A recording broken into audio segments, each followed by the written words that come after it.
Now to the latest on the murder trial of a Santa Cruz County rancher. Another busy day of testimony in the murder trial of George Allen Kelly. He's charged with second-degree murder after an undocumented immigrant was found shot to death on his property last year.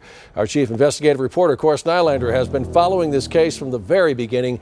He joins us live once again in Nogales with details on what happened in court today. Corius.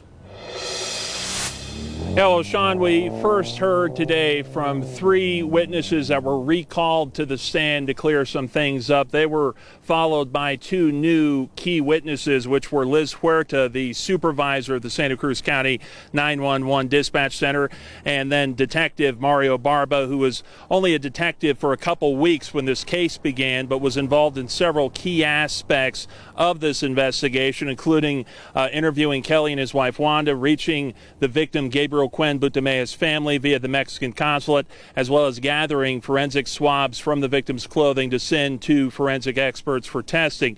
The defense tried pointing to his limited experience at the time and questioned why he didn't send the victim's backpack for testing. That's been a big point throughout this case. His response was he didn't have enough testing kits, so he didn't do it.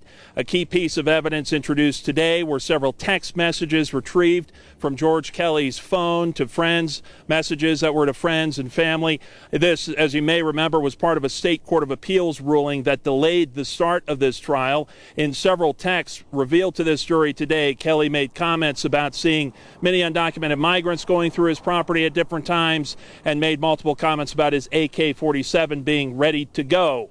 Here's discussion about one such message between him and his son, Matt Kelly.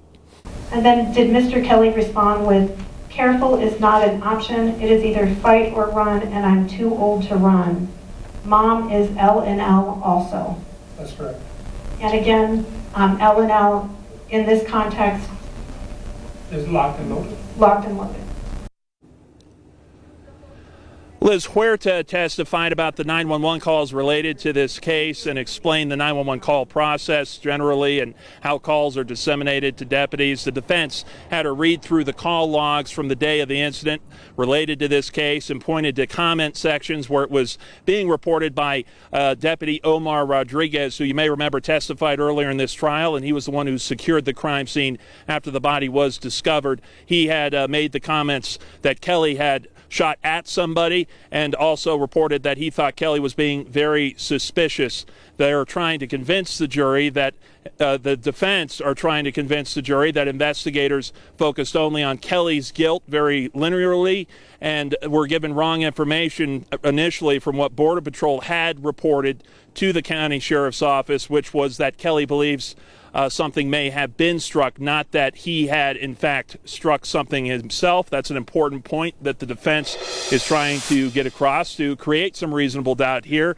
A lot revealed today for this jury to consider. Tomorrow there's only going to be a half day of testimony because the jury is going to be taking a little field trip over to the Kelly property to see it for themselves. The media is not allowed to join them on this trip, so we won't see that for ourselves, but we will update you as we learn more about what comes out of that trip, certainly the focus of tomorrow. We're live from Nogales tonight. Corius Nylander, News 4 Tucson. All right, Corius, thank you for covering all of that for us. Well, let's take you outside right